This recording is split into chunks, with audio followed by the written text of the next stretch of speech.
welcome to Beyond the Ball with me, Colly. This week I am joined by Conor. Conor, what's the crack? What's the story, pal? Did you forget your name there for a second? Did you? Joe, I was actually thinking I was going to say the other name of the podcast, but I didn't even twig it when I was just fucking drifting away. Series what? Series 66. Episode. Yeah, episode something.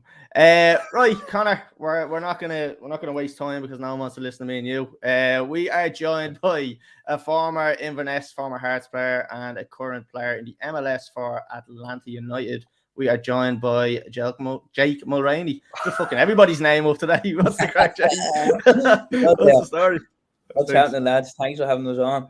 That's no worries. Jake, we're gonna just jump into something we always do because it's just we're a little bit boring. So we're gonna jump into a section called the question section where people from Instagram and stuff have sent in a few questions. So I'm gonna take you straight into that.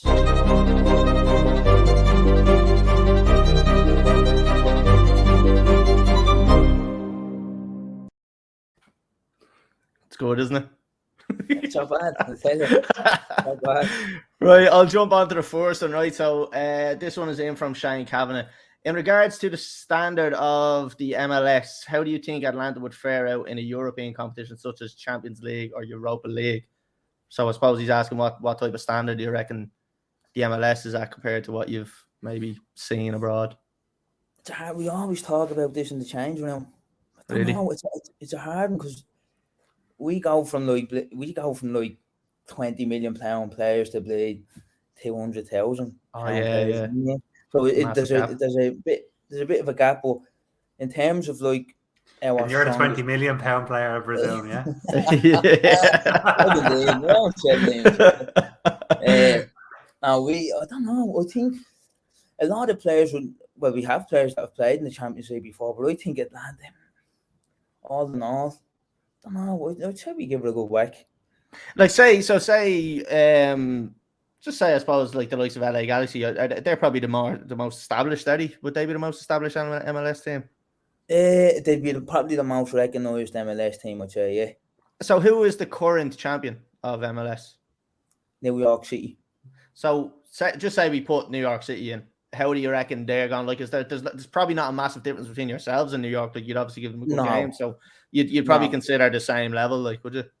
Yeah, I mean, in this league, it's mad. Everyone can beat everyone. You know what I mean? Like, there's 3 games in and no one's won all 3. Yeah. You know what I mean? Like that, yeah. So you don't know, like, so go on. The Champions League, and you have like CFR Cluj, and you have teams that are never going to win the Champions League who are still participating. Yeah, I mean, we definitely give them. You could definitely get in and win a few group games.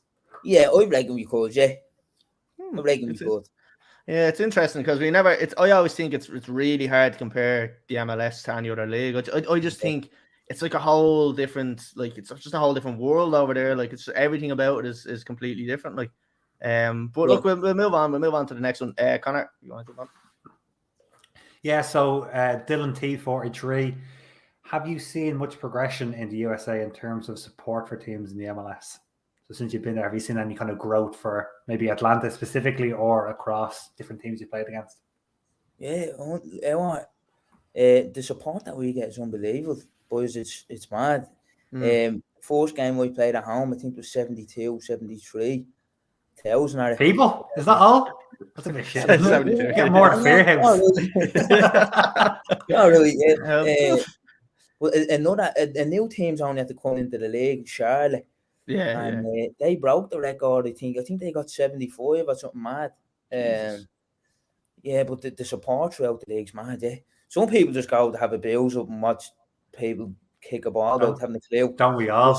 There's a lot of people who like proper get into it, and you know what I mean, like proper passionate about it. And I suppose they like people make it into like like the NFL, like where they have like the game kicks off at probably 2 p.m. They're there at 10 p.m. and they make a whole, or 10 a.m. and they make a whole kind of day of it. Like, yeah, exactly. Yeah, I was just gonna say they make a full day of it. Like, we did be rocking up to the games and there's people like playing beer pong and they playing all them mad games and all, just having a drink. That's class. That is just a quick comment in there from Shank. I'm a Cincy fan, and yes, I know they're shy. Right, so look, we'll jump on to the next one. So Garty76, with the talk of all American sports teams being a franchise, do you notice any differences between playing there and previous clubs? So I suppose like the media side of things, maybe that's probably what he's referring to there. Like, yeah, the media side of it is mad. is Mad, Colly. Like they after a game, like the media come into the change room now. Jesus. Like so, you be standing there with bollocks in the nip, like.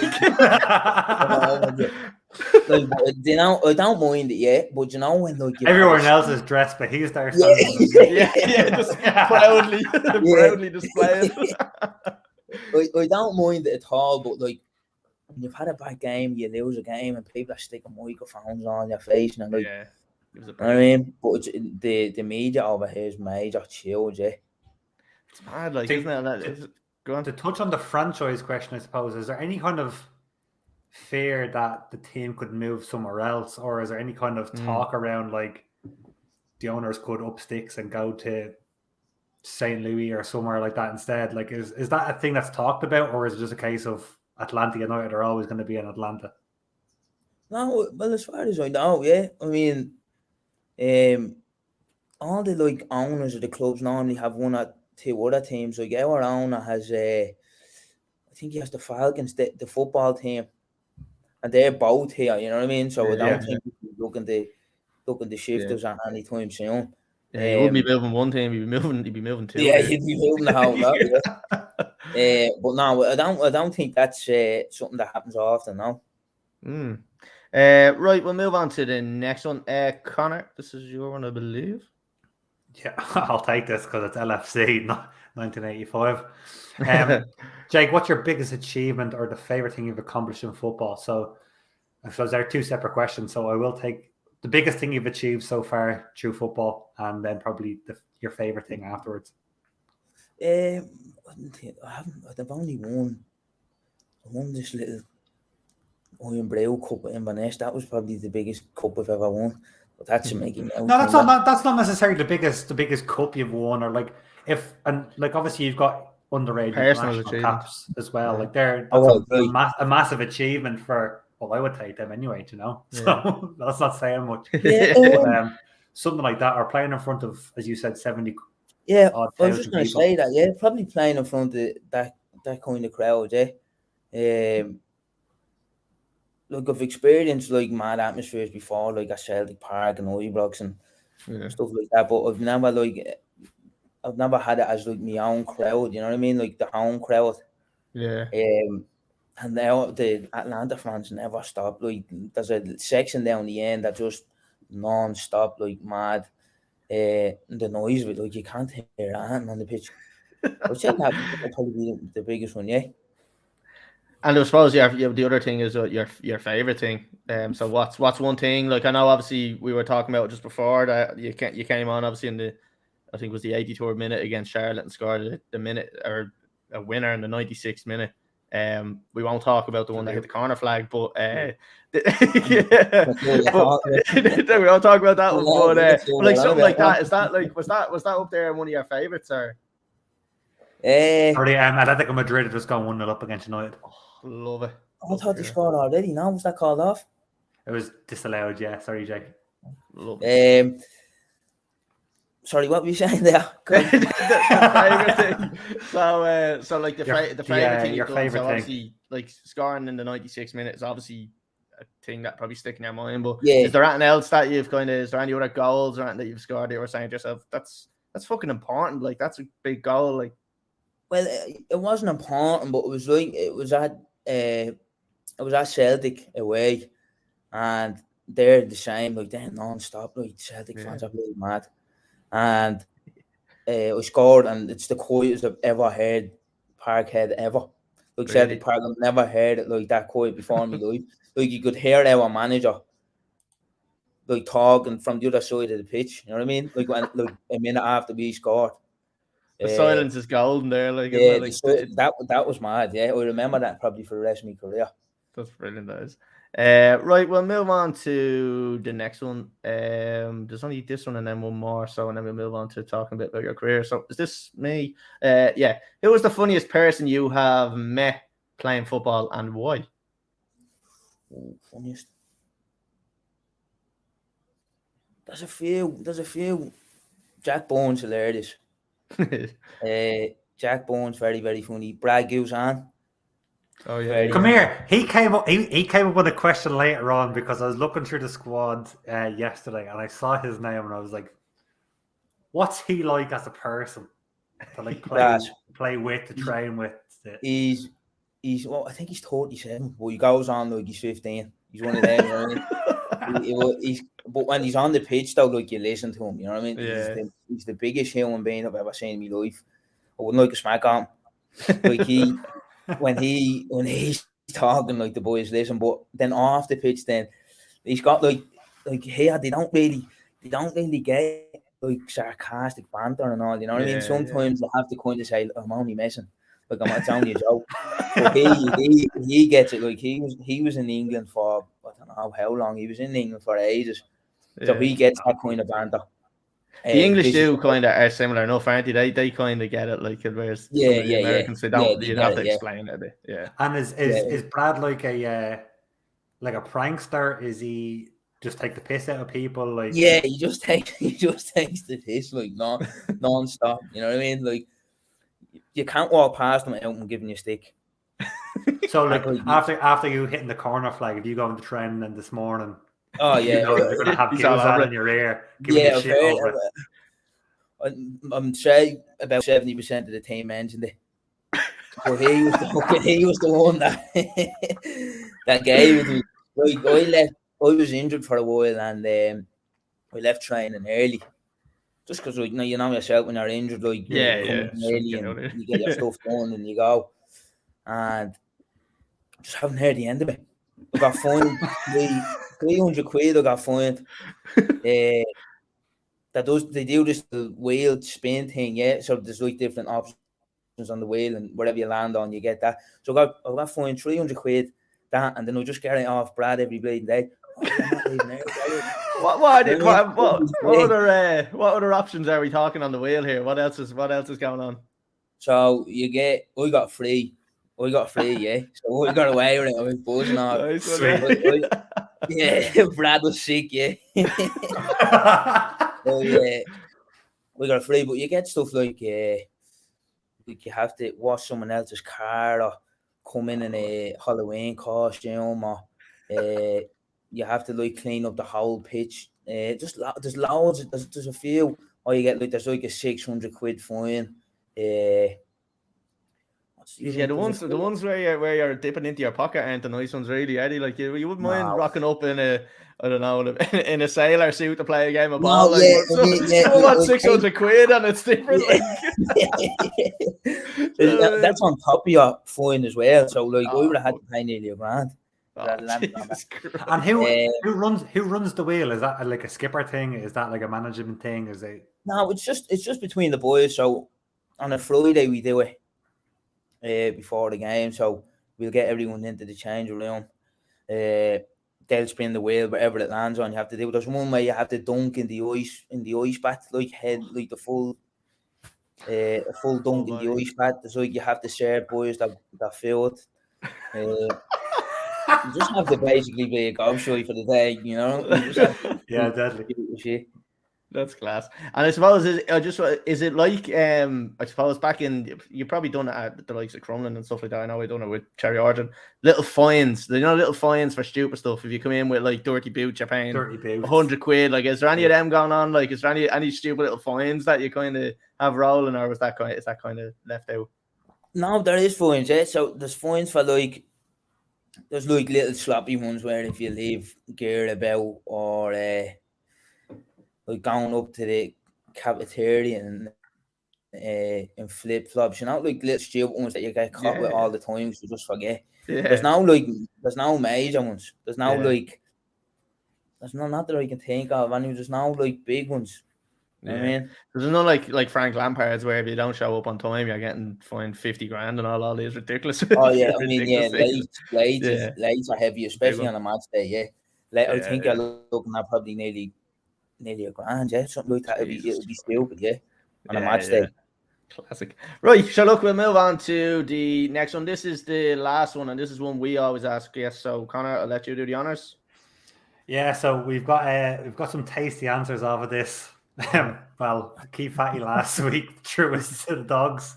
But, controversial one. But if your house is on fire, you had to grab 2 things from your career, what would they be? From your career? So they could be boots you've saved, jerseys you've saved, shorts you've saved, medals, trophies, whatever you have that you really admire. Now, for anyone that didn't watch it, and none of you saw it yourself, Keith Fatty said he'd take all of his money that he earned. So, I mean, a logical answer. Like, you know what I mean? He's thinking ahead. You know, the gas on fire. He needs money to buy a new one. You know what I mean? Smart thinking. Like, yeah, it's a good shout. Yeah, it's a good shout. I don't really do that. I don't keep much stuff. He was saying that as well. He wasn't really materialistic, and then he said, like, Connor asked him, was there one jersey that you would definitely keep and not give away? And he goes, yeah, I probably wouldn't give away my Ireland jersey. And I was about to move on, and he just goes, actually, sorry, I actually gave away my Ireland jersey. I gave it away to the school. So I was like, oh, for fuck's sake. Fair enough then. So what do you reckon? Would you be going more down the route with him then, taking your money and running, or would you? Yeah. I mean, yeah. I can't even think that I've had any jerseys. There's not many that I'd ask for, and I'd probably ask for, Douglas Costa. Yeah. I was watching him play there against who would he play in Seattle on Saturday night, and Jesus, he's deadly, isn't he? He controls the game, like, he's very good, like. He's very, very, very sharp, yeah. But yeah, so you're taking. Just to jump in on that, is there like a race to these players in the MLS to try grab jerseys off them? Because obviously, we know the way the wage structure works, where there's, as you said, there's a couple of those top players who have probably like had a career already. De La Villa and David Beckham, whoever else had been there before, like Douglas Costa. It's people who run to these players to be like, give me your jersey, or like, how does that fucking work out? Like, no, not that I've played. I'm trying to think now. I think one of the boys got Higuain's jersey. Oh, what a player! It was an extra large. Something that is. Do you know who gets asked a lot? Our striker. Oh, he just got his 100th goal, didn't he, for the club? Yeah, he gets asked. The keeper asked for his jersey the other day. No, I'm trying to think. I'd say like the likes of like Matuidi and them boys, eh? Yeah. I haven't seen anyone like have the scrap brand over the jersey. Not yet. Yeah. Has anyone come to you and ask for your jersey? If you have, yeah. Ooh, any names? Any names? Just absolutely hanging someone there. Yeah, no, Douglas Costa asked for mine, but I said no. Look. Kaka came over and I said, "Will you ever fuck off?" Just fucking leave me alone. Right, we'll jump off this. So, yeah, that was good. So, Jake, look, obviously we'll just talk a little bit about your career. So, we want to just get to know a bit about how you kind of came up playing football. So, obviously we were talking about it just before we came on, but you grew up in the kind of the Crumlin area, and I suppose that obviously led to you playing with Crumlin for a good while. What was your time at Crumlin like? I know obviously it was a long time ago when you were very young, but was that kind of the making of you at Crumlin? Would you say that was kind of where you developed the most as a player, or do you reckon it was kind of further on in your career? Yeah, I mean, I started out at Bosco and then went to Lourdes and then on to Crumlin. Like, our whole team shifted to Crumlin. But Crumlin would be, that would have been the strongest side we had. We won the All-Ireland. We were in the final, I think, 2 or 3 times, I think. But that's where I would have kicked on the most. That's where I started to get most of my trials was from that Crumlin team. Yeah, and what were you like with, like, as a child? Was it always kind of going out of the house, ball stuck to your hand, and you were constantly playing football, or was it something that like you were kind of not that serious about until you kind of recognized that you had a bit of talent about it, or was it kind of now you were always kind of fully focused on it? Like, yeah, it was always football. I was shy with boards when I was younger. Terrible. When you were So it was younger. always, Yeah, like when I was younger, like that. it was always for football, really. Yeah, Yeah. everywhere. And Football. I suppose, like, I always ask people, like, so from your Crumlin days, is there anyone that you kind of still keep in touch with, or anyone that has gone on that was in the same team that's playing abroad as well, or like, was it just yourself that kind of made it away? No, my best mate Dan Cleary plays for St. Johnson. He was at Crumlin with me. He went to Liverpool, then he went to Birmingham, and then from there he went back to Dundalk and done well, and then got moved to the SPL. Yeah. So it would have been Dan Cleary. Another good friend of mine, Lee Hammond, not football now, but he's just at the fight in Bellator. Oh yeah, deadly, yeah. But I think us three were the only three to go on and have a career. Have a career, like that's mad. So look, obviously, you're at Crumlin for a while. I suppose up till 2012 I have here, so that puts you at how old? Jesus, 8, is it? 18, maybe? I don't know. Anyway, I'm not good at maths, but what I'm trying to get to anyway is, how does that kind of, so obviously you moved across to England to play for Forest, as I suppose as a youth, was it? Again, I'm not good at maths, so I don't know. I haven't calculated that correctly, so I don't know what age you moved over. So how did you get that call, and how did that come about to go to Forest? So Crumlin had a connection with Forest. So me and a few of the boys went on trial. I think we must have been about 11, I'd say. A few of us went on trial, and then a few of us got called back. So I'd say there would have been about 6 or 7 that went on trial, and that 6 or 7 went down to probably 3 or 4, and then they just kept asking me to come back because I was too young at the time. I was only 12. So I just had to keep going back and forth. Had another couple of trials in between that, but I just knew I wanted to stay and sign for Forest. I wanted to. And you say there just you had other trials. Who else did you go to, or who else were you trialing with? Went on trial to Ipswich. Went on trial to Cardiff. It's all kind of decent teams anyway around that level. Yeah, they were all decent size. Yeah. But I was stuck on Forest early doors. Like, was that something that like you got from the vibe of the place, or was it a certain person that had said to you, look, this is the place for you? Was there someone that convinced you, or was it just your feeling around the club? No, it was just a feeling, like, because I was going back and forward, like, kind of started to go around with the boys, and I made pals quick enough, like, and I still speak to some of the boys down now. Yeah. But it was just a vibe we got off the place. I liked it, so I was kind of sitting on there. Fair enough. Conor, I'll pass it over to you there. Yeah, so my question to Jake is, looking at your career, we've seen a lot and we've talked to a lot of people who have gone across at a young age to not just England, but gone abroad, struggled, come back to the League of Ireland to try like regain form and go back across. I mean, that's not something that you did. So what mindset were you in while you were abroad, whether it be in England or Scotland or wherever you were, to keep yourself over there? Like, what was your thought process? What were you trying to achieve while you were a young player abroad? I never really thought about coming back. There was a mad spell after. It's a long story, like, but there was a mad spell after I got let go from Forest. I was out of football for a few months, and I was thinking, I'll just come back and play, go to Force or something. I went and trained with balls and stuff. That was ages ago, but I never really wanted to come home.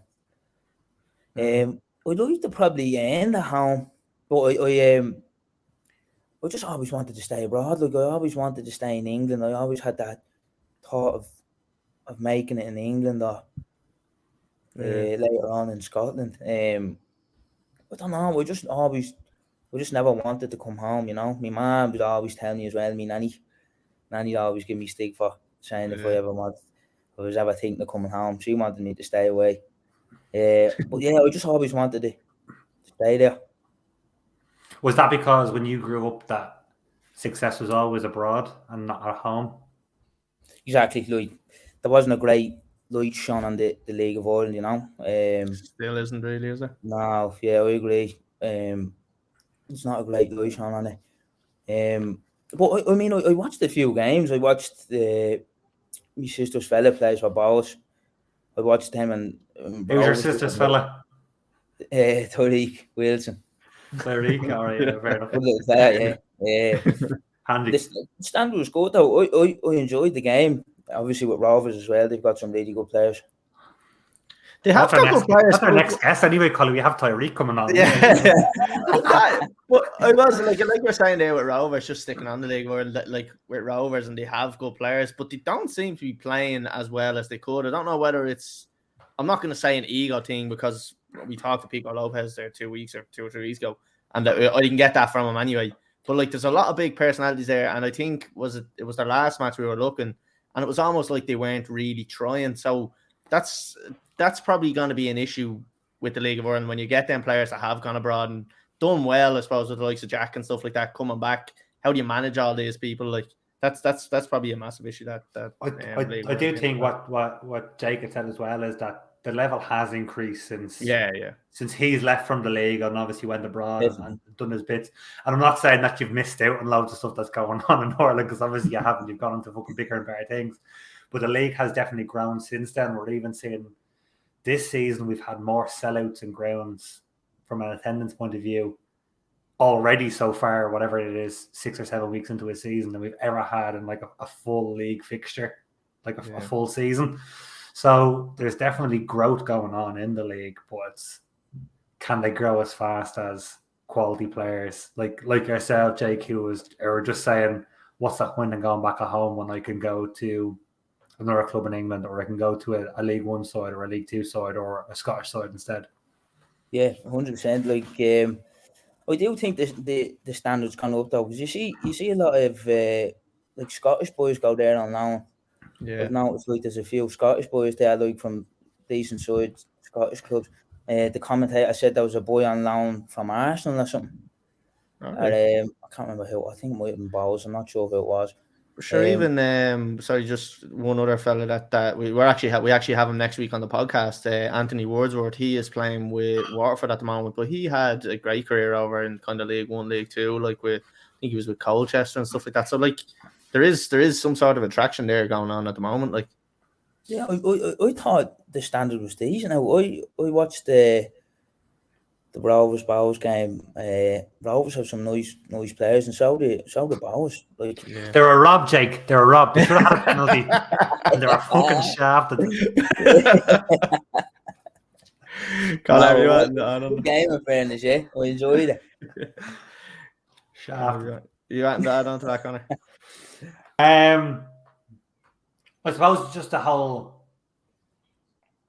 following on from obviously your spell in England and in Scotland, like you see the move to America, and I've seen it myself and stuff, and like what it kind of looks like. But how did you actually go from one side of the pond to the other? It's like that's a fascinating move for me in regards to what prompts you to go, do you know what, fuck it, I'm going to go across and try my trade. It was Stephen Naismith pulled me one day, and he was like, come here, I have someone asking for you. And I said, what do you mean? And he was like, there's a fella from Atlanta, you know you? Ask what your situation is. And I was like, shut you down. And he's like, no, like, I'm telling you, like, this fella's like asking what's the story, like what's going on. And he's like, I'll give me your number and have a talk with him and see what he says. And anyway, I had a chat with him, and they send, like, you should see the way it's ran here, boys. It's mad. Like, it's proper, like, they proper, like, look after, you know? Like, they sent this big package through email, like, of what's good here in Atlanta, like everything, you know? It was mad. It was kind of like, this would be the stupidest thing I do if I turned this down, you know? But it was mad, yeah. It just came out of nowhere. It was like, I think it was mid-November. It was the first time I heard of it, and then we had the chat then in December, and then I was gone and all by the end of January. Jesus, that's like what did Nanny think? Was she all for it, or? Me nanny, she would have loved it, yeah, but she passed away when I was younger. Oh, sorry. My ma was like, because I only had the baby. He's fucking idiot. Conor, you know what I mean? Fucking Tommy hell. fun, that didn't he? Fucking hell. Funny Jesus research, Christ. hasn't he? Now, because we only had the baby, we only had Ella. So in that regard, it was a tough decision because the baby, and my ma, like inseparable. You know what I mean? But Yeah. it was tough at that time to like bring the baby away in the family, and I was 23. My board was only 21 at the time, so it was like we had no one here. So it was a tough decision, but it was like it wasn't, if that makes sense. You know what I mean? Yeah, It was like a huge opportunity, but it's like an exciting kind of thing, like to get that chance to even go away. Like you have to do it. Yeah, like, that's what I'm saying. Like it doesn't come about often to come to the MLS, you know. Yeah, and like there isn't a lot of people over in the MLS. There's a couple of players here and there, like John Gallagher and stuff like that. Like so, there is a few over there, but there's probably only a handful over there. So I suppose you kind of, when you look at yourself, you kind of have to think to yourself, right, I am kind of lucky to be where I'm at the moment, but at the same time, you need to kind of be cocky about it as well, saying I'm fucking good enough to be here. So, do you know what I mean? There's a balance between the two, isn't there? Like, yeah, exactly. Like I said, like it doesn't come about often, you know. Yeah. And John was actually, I spoke to John about it. I spoke to a couple of people about it. Like I had, funny enough, I actually played with one of the boys here that was here at the time at Forest. Yeah. Mal Adams. So he was with me at Forest up until, I don't know, 18, 17, 18, and then he came here to America, and he was talking to me about it. Obviously, you see the facilities, you see the stadium, you see everything. You know what I mean? And it was easy enough, and we had a chat and decided what to do. You know. I mean, it's nearly. I suppose, obviously, like the football in the Premier League is in a league of its own, but for everything else, like the standard of the league, or sorry, the facilities, the standard of the stadiums, like it's Premier League level pretty much. Like, I mean, you are in the top league in America, so like, do you think it's like, say, compared to the Scottish, like, would it be better than the Scottish facilities and kind of everything else about it? Like, 1,000,000%. Really, even like the college boys, yeah, like so college, like American football, like the football, basketball, all that, like their facilities are top of the range. Like their facility, like the money over here is just stupid. Yeah. You know what I mean? So like they just, a new team comes into the league, and 5-6 months later they got a top of the range facility. Like, you know what I mean? Like it's the money over here is stupid. So like, and sorry, you know, you were saying you were talking to John a bit about it there. Like, would you be talking to any of the other Irish lads that kind of, would you have rang them, or would you have got in touch with them and seen what it was like or anything like that, or were you kind of just, now look, just go and have your own experience with it? Or was it just kind of John you were talking to? I spoke to Mo about it the most, I'd say, yeah. Mo, he was around it. He was at Chicago, and then he came to Atlanta. And then there was another boy that we signed from Tottenham. So there was a couple of boys from around our neck of the woods that like spoke to me about it. And they all had good stuff to say, in fairness, yeah. And once you get here, though, it's like you get your own perspective of it. Yeah, like exactly. Yeah, have your own. You nearly let people ruin it for you by listening to like their experience of it if they haven't had a good one. So, do you know what I mean? Like, just listen to people say it. Like, the standard's something that's massively underrated. Like, I first came here, and there was like, I'd say there was about 4 or 5 boys that were over like 15 million quid. That are just like, you think 15 million nowadays, like that's not a lot, but like the standards, like the standard was stupid. Like, there's loads of boys from South America who no one has a clue about in Europe who are just unbelievable. And you know what? I always say that, and it's like the likes of like United going and trying to sign all these world class players and all. I'm like, go to South America, go to America, and just find a little gold nugget somewhere. Do you know what I mean? And get him for 10, 11, 15 million, whatever it may be, and use him and kind of like get a 20-year-old for 15 million, rather than going out and spending 70 or 80 million on someone that may not have played in the league, and you're taking a massive gamble on them. Like, there's definitely massive talent out over in that side of it. Like, Yeah, 100. Even like there's little like Brazilians that you haven't a clue about, and they're just like dicing people up. Like there's a kid who plays for New York. I don't know his name. I can't remember his name. But they signed him from Brazil. I think he's like 18.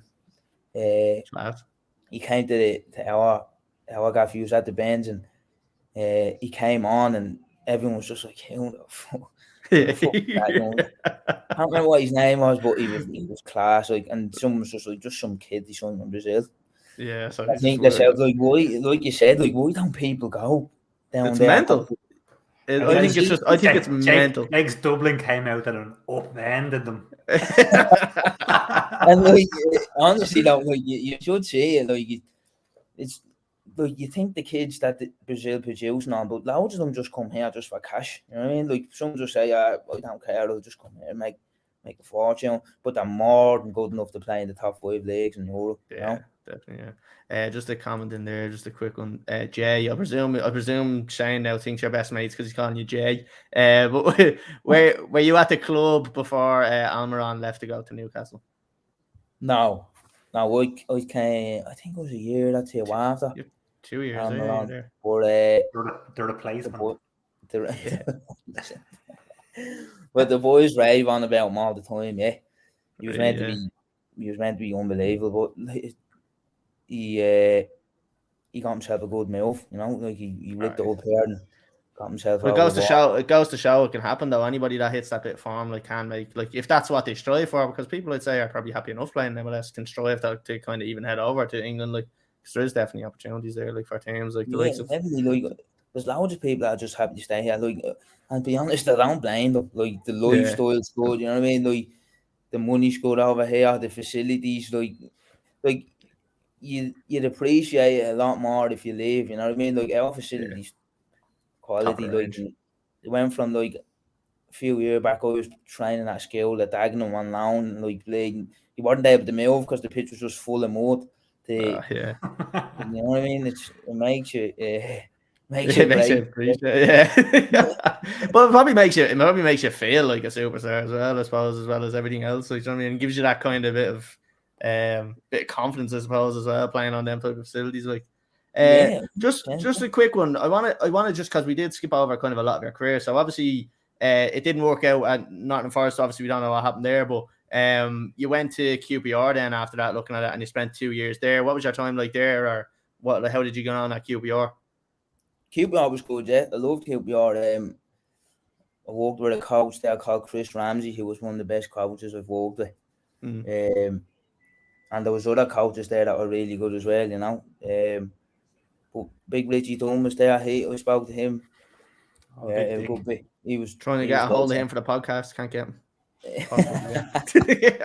No, he's honestly dead sound. But I loved it. The first year I went, they were in the Premier League, and we went up. A couple of the boys went up to train with the first team, and we had doing this little possession drill there, and it was like a 4v1, and then you switch it. Right. And we were I can't remember what my team was, but Rio Ferdinand was on my team, and we were popping it around. We must have got about 30 passes. No, he fucked up on the last pass, yeah. And he ate me. He should have me. I thought he was going to help me around. I thought he was going to help me. Where was he just gone mad because you fucked up? Like, not give you a bit of slack or anything? Like, that was the first. I think it must have been about 19. That was the first time I was like, oh fuck. Normally I'd give like a little bit back, but that was the first time I was like, right. Yeah, just take it. Like, just shut up and tell point your lip here. Prepared that side too. I love QPR. Yeah, QPR was great. So then, obviously, moving, then you kind of went on alone to a couple of places, and you made a couple of appearances at Dagenham and Stevens and stuff like that. And then was it kind of it was Inverness where you kind of found that kind of regular football? Like, was that kind of the start of your career in your eyes? Like, that's where you kind of said, right, this is my chance now to show what I can do. Yeah, definitely. I liked Inverness. It was a nice little small place. Like, it was different to what we used to. I got a bit homesick when I first went. Like, but But when I got settled in now, a pal of mine still there now, Arden Dorden, he was there. He helped me out. But it was good, like, because they were in the top flight at the time. Like, it was a good experience for me to go and play against like Celtic, Rangers, Hibs, Hearts, you know, like big clubs in Scotland. Yeah. And I enjoyed it. Yeah, I did enjoy Inverness. So then, obviously, sorry, Conor, I know I'm just skipping through the whole career here, but you obviously go from Inverness to drink. It's fun. Yeah, you go from Inverness to Hearts. Then how do you make that switch? And is there a bit behind the scenes there? Do you get a bit of shit from the fans for that one, or is that kind of that's kind of acceptable? Like, yeah, I mean, Scottish fans just they slay you for that.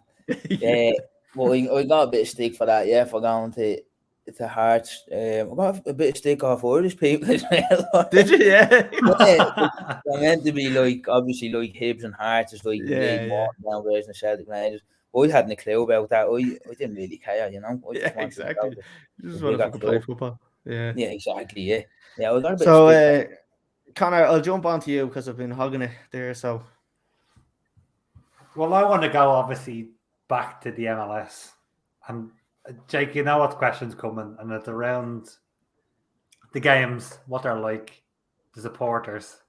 We've all seen TikToks that are probably portrayed poorly about the fans in the league, and I'm conscious, obviously, that this might get clipped, and fans of Atlanta will see it. We've all heard clips of the chants, and give us an example, Conor. What are we hearing? What's what are you talking this about? is Atlanta. Look, you better watch your mouth. You better watch your mouth. They came next. Yeah, I think so. I remember now. Yeah, a few people said this before they came. But what's the support actually like? Obviously, you mentioned about the amount of people who get there, but what is the support like behind you? Do they turn on your back if you go one down early on? If you lose 3 games in a row, are they on your tail booing you? Like, what is actually the support like in the MLS as a player? Do you know what, Conor? Right, these fans are like, I haven't had fans like this in my whole career. Like, you rarely ever hear stick. You never really hear stick. Like, there's been a couple of games where we're dominating the game and we're winning 2-0 and the other team score. Like, we'll get a cheered as if we're at the scoring a goal ourselves. You know what I mean? It's mad. Like, I've never seen it before. I remember the Nashville game, my first game in the MLS in Nashville away, and the Nashville fans cheered us onto the pitch. I was like, what's going on? Am I hearing that? Like a section, like we're standing up, clapping us onto the pitch, and I just wanted like that. I just wanted someone to slag me. You know what I mean? I just wanted someone to slag me or someone to give me a bit of stick. Like, it was weird to see people like so supportive because I'm not used to that. You know, it's like I said, you like there's one section of the crowd that never ever stops singing. It's great, yeah. It's the support's nothing like I've had before in my career, in fairness. I know you mentioned obviously about like highlights of the career playing in Parkhead and Celtic Park and Ibrox and stuff, and obviously living off of the negative energy of the fans because you're doing well, you're succeeding. What's that? How do you change your mindset then to like constantly hearing positive things in the stand and not being able to like live off that negativity? Yeah, it's weird. Like I said, like I never experienced that. Even your own crowd, like, you know what I mean. Like, you get major abuse off your own crowd, and to come here and not hear that for 3 years, like, it's not that they don't, because obviously they get upset, like if something stupid happens or whatever. But it's well more supportive, if that makes sense. Like, it's a lot more supportive. But it's like you don't really. That was when I was younger, especially. It was something that it would play in your mind, you know, like if you got a bit of stick or that. But I obviously went away and worked with a fella that does like mindset stuff. Like his name's John Johnson. So I done a bit with him, and it helped me a lot. Like especially in Scotland. But here I didn't really need that. You know what I mean? I didn't. It's never anything that I've had to worry about. People, like, weird, isn't it? Like, it's like something you don't associate with football. Like, you know what I mean? You don't associate support, like good support. especially from the away fans. I can't deal with that though. I don't like that. Yeah. No. No, it's weird. Yeah, it's weird. But you get called like people say like, "You Mulraney, you suck," and I'm like, "What?" That's not abuse, you know what I mean? That's a compliment. Say, like, you suck. I've been called worse in the lawns and I was fucking 13. I got called. I think it was Chicago away. I got called a knucklehead. I didn't blame clue what that meant. So that's the kind of stick you're getting, you know. But I mean, if that's the worst you're getting, then you're sound. Yeah, exactly. You know? Yeah, Jesus Christ, compared to the other stuff. And the only other thing I had, and it's probably ignorance on my part, but obviously we saw like Portland Timbers and stuff, when they score a goal, they fucking cut a bit of fucking tree off and they carve it out for the goal score. Is there anything that Atlanta does when you score a goal or you win a game? Is there any kind of weird fan thing that happens in the background? Shoot someone. No, I've seen the Portland Timber one. Like, but the size of the log they get, what you it's huge. I know, it's massive. Like, it's absolutely. We were only talking about that the other day, yeah. But I mean, Americans, like, it's very like that, you know what I mean? It's very like they proper get into it. They proper like. There's loads of other stuff that goes around outside of the football, you know. But we have like, so the emblem for Atlanta is like a golden spike. So if you win a game, you have to go back to the end, like the supporter bit, and like hammer it in a nail. That's so it's like a little golden spike that you have to hammer into the thing. Now look at everyone. It's been going on for ages. So I don't mind it, you know. You have to just if you have to do it. If it's going on, if you think too much about it, like it'll eat you alive. Like you have to just go with it. Like, you know what I mean? Yeah, and look, you keep one of the. It's like a spike thing. Now it's solid gold. Like it's worth about 40 grand. Stick it into the pocket. No, I'm joking. It's not. It's just like a little thing that you have to nail in. It's only joking because he has four of them in his car. Yeah, you replaced them. That's our thing. Yeah. That is fucking deadly. That is. I have to admit. So I want to just I want to find out like a day in your life at the moment over in the MLS. What are you doing? So what time are you getting up at? What's your training schedule look like? And then what's your kind of routine for the day? Half three is doing poxy podcasts. Yeah. Podcast at half three. So normally I'd wake up around. If the baby's not up, I'll probably be up about 7:30. And then I'll be in training all by probably 8:15. Bit of physio, bit of grub, out to train and then back in, recovery, grub again. It's not normally the same every day, you know. Come back to the house. My board be chilling me ear off about something. That's everyone. All right, go on. Yeah. We all get that. At least we can relate somehow. Oh yeah, it's the same most days. Come back on and like, are you finished all your kind of duties to the club? Obviously, you're here at 3:30 local time or whatever it is. You're there like 3:30 or 4:30. Are you finishing all by 2 or something like? Or what time are you finished after the day? I'll be home about around 2, 1:30, 2. Sometimes you get like little player appearance things that you have to do in the afternoon or something. Like tomorrow, I'm going down to do training with the unified team. Right. But you get little things here and there, you know, after football. Little kind of appearances and stuff, I suppose you have to do. Like for anyone actually that Jake chose to come onto this podcast, we didn't get this through Atlanta. just how people don't think we contacted the club over it. So like, yeah, I suppose like all them kind of media things. What like, do you like doing them, or does a body doing them, or do you kind of say I'll put in the day, or would you just rather be at home? I know obviously you obviously don't want to say no, I'd rather be at home now. Obviously someone could be watching, but like, do you mind doing that side of it? The media team know themselves, you know what I mean? Like the media team hate asking the boys because the boys don't really. Sometimes it's grand, you know what I mean. But sometimes, like I said, like after a game, and media fella comes up and says, "Oh, they want to talk to you about something," you're just like, Yeah. fuck, you know what I mean? Sometimes you don't want to do it. I mean, after the win, it's grand, you know what I mean? But, yeah, you're buzzing. Yeah. And another thing I always see, drug testing, random drug testing. Does that happen much in the MLS? I would assume that they're big on it all the time. Like, does that, because I always see professional footballers just randomly getting pulled in after a match. Like, does that happen over there? Or? Yeah, I mean, I probably got tested more often in Scotland than I did here. I think I've only been tested twice. In Scotland, we got tested a bit more. We got tested out of the cup final. That was horrible, yeah. So like the Celtic boys having points and all the medals around their neck. So I'm sitting beside 3 of the boys and they're bleeding, buzzing, and I'm sitting there bleeding, depressed after yeah.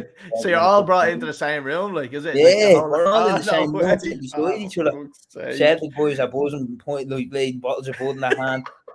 The thing around their neck, the medal around their neck. Me and another lad are sitting there just bleeding. So I've got one here, right? I'm definitely speaking for somebody else on this podcast.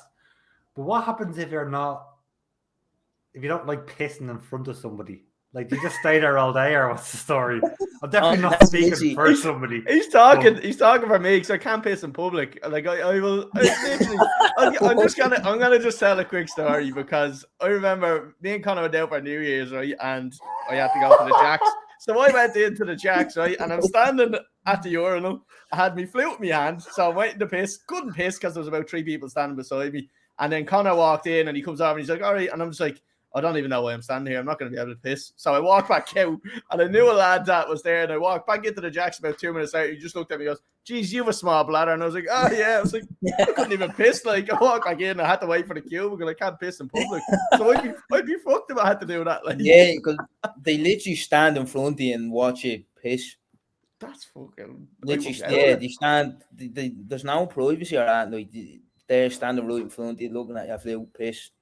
And if you don't, like, you just have to wait around hours. Like, there's boys that could be there till 6 o'clock at night. Jesus just have to wait. I couldn't imagine pissing in front of someone, but never mind. Like, someone's literally standing there watching. Yeah. That's just mad. It is. So another thing, obviously, we touched on a little bit before. I don't know, was it before we came on, or we might even talk about it on podcast. So obviously, being a dub over in America comes with its difficulties of having an Irish accent and nobody understanding the Irish accent. So tell us a little bit about what it's like trying to explain to people what it's like talking with a Dublin accent. Honestly, like, it's a nightmare. And you never hear the way Conor McGregor talks when he's in press conferences and all in America.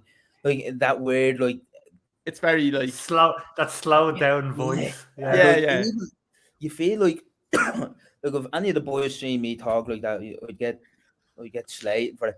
Like, and even in your own mind, you're like, I sound like a cop. Yeah. You know what I mean? But you have to do it, because if I don't do that, no one understands what I'm saying. Like I said to you before, like, a handful of the boys will understand what I'm saying. Like the boys that I talk to often. Yeah. But like, if I speak to the manager's like, I have no clue what you said. Even the media. Like, doing the media is a nightmare because you always have to repeat yourself. And would they say that? Would they just go, what did you say? Or like, because, you know, like, they obviously want to try to get it perfect. So will they get you to repeat yourself, or will they just say, right, well, maybe we'll understand it when we listen back to that? Some of them will say it, yeah, and then some of them will just be like, we'll just just track on there. But even like, I went to McDonald's the other day and got the baby a Happy Meal and ordering a Sprite. Like, honestly, you say Sprite and then you have to say like a gobshite. You have to say Sprite. Yeah, exactly. That's exactly. No, hang on, Colly. Shut the fuck up. Jake, say Sprite. Sprite. No. And then the response is, sorry, what? Me boards in the seat next to me pissing myself laughing because I'm just like sounding like a dope, you know what I mean? Every time I go to America and ask them for salt, no one ever understands what I'm saying. They get some salt, like some what? And like, what? Salt? Like, it's a nightmare. Go on. If you ask for like if you ask for chips, they bring you out crisps. Oh yeah. I mean, Disaster. like it's a nightmare, honestly. It's a nightmare. That's How did you get on with calling it soccer instead of football? Oh yeah. Oh, do you know what I said the other day? I said cleats the other day. Oh, You little disgusting. knacker, you. That's I was disgusting. disgusted with myself, yeah. Oh. And even one of the boys pulled me up on it. One of the boys even pulled me up. But the sounded so bad, you know what I mean? Oh, that's awful. I won't be able for it. So look, we're coming up towards the hour mark, so we're going to start wrapping up there in a sec. One thing I want to ask you, I just want to touch on is the Irish team, right? So obviously we've seen you've represented Ireland at kind of an underage level. You've been in the under 21 squad as well a couple of times. Like for you personally, now you're only 25 years of age, so you're still young. Like, is that something that you would look to achieve, or do you think that like it is definitely achievable, or do you think maybe not because you're playing in MLS and it's supposed maybe overlooked, I suppose, with the FAI? Yeah, I mean, you've got to believe in yourself. You know what I mean? I believe I believe I could give it a go back. Yeah. But look, it's up to me to do it. You know, it's up to me to make enough noise that they come knocking and say, "Look, we want you to play for us." I've heard drips and drabs of them saying they're keeping the tabs and stuff like that. And then I had Jamaica on to me because my outfit obviously he's guys from Jamaica, so I've had. Would you consider that? Stuff. I mean, yeah. I mean, I'd love to play international football. Yeah. It's not something I'm completely focused on now. I'm more focused on getting back fit after a little knocking. Yeah. Trying to get into the Atlanta team, but it's something that definitely floats about my mind now and again, yeah. Especially when the international breaks and I watch the Ireland games, and sometimes I think to myself, like, would probably be able to play in this game, you know. And it's funny because, like, I think with the way Ireland are now going in terms of what Stephen Kenny's trying to do on that attacking football, like, I have to admit, even just looking at your goal there on Sunday, like, it's something that we don't have where someone just cuts inside, beats a player and gets a shot off. And I don't think we have a lot of that, like, you know what I mean? And that's definitely something that should be looked at. And I'm not just saying it because we have you on the podcast, but it's definitely something that it's a more direct type of attacking. you can just send me that €50 later. No, but it's definitely something that like the Irish team is lacking, where like we haven't been scoring a lot of goals because Shane Duffy's our top scorer in the last 10 years or something like that. So like for someone to be able to directly just beat a player and score is something that we don't have, and I definitely don't think it should be overlooked. To be fair, like yeah, I mean, from recent games that I've watched, that was I can't remember the boy's name, the winger. He's on reflection. Who? Oh, he's decent as well. Yeah, he's one that I think he's until we get him on. Nah, he's not. He's something different though, you know what I mean? Like he's got a bit of pace, he'll go 1v1. He's something different that Ireland don't normally produce. Yeah. And the other boy, I can't remember his name, he scored. Not McGrath. Who? Well, Ogbenny played in the wing and McGrath played as well. What name did you say? Benny? Ogbenny. That's him. Ogbenny, yeah. Good player. He looked lively, yeah. He's something that he's with Rotherham at the moment, I think, isn't he? Is he? Rotherham? Don't talk up all these players that could potentially take their spot, you know. You just say, well, he's good, but I said it there, you have to believe in yourself, you know. Yeah. Well, he's not bad, you know. You don't say he's good, he's not bad, like, you know. Right, well, here, look, he was good, yeah. I think we'll wrap it up. We're coming to the hour mark there, so we're gonna wrap it up. Jake, look, massive thanks for coming on. It's been a pleasure talking to you. Conor, thanks to you as well for showing up, half gargled. I'm not half. I'm fully. Yeah, 74% gargled. But no, honestly, Jake, look, massive thanks for coming on. We wish you all the best over in the MLS. we're going to be obviously keeping an eye on you, and Definitely. we hope you have a really good season with we're looking for tickets as well to the just give us a text on it, and flight over as well if possible. You know, get Atlanta to look after us. Pull a few strings, we'll stay in the gap as well. We sorry, right? So now look, massive thanks from us for coming on, all right? Yeah, no worries, lad. Thanks for having us on. Right, so for everybody that is watching, if you're watching on YouTube, Facebook, Twitter, make sure you hit subscribe, make sure you like, follow, all that good shit, because it's I don't know, apparently that's good stuff to do. So next week we have on Anthony Wordsworth at 8:30 next Tuesday. So yeah, so look, we'll talk to everybody then.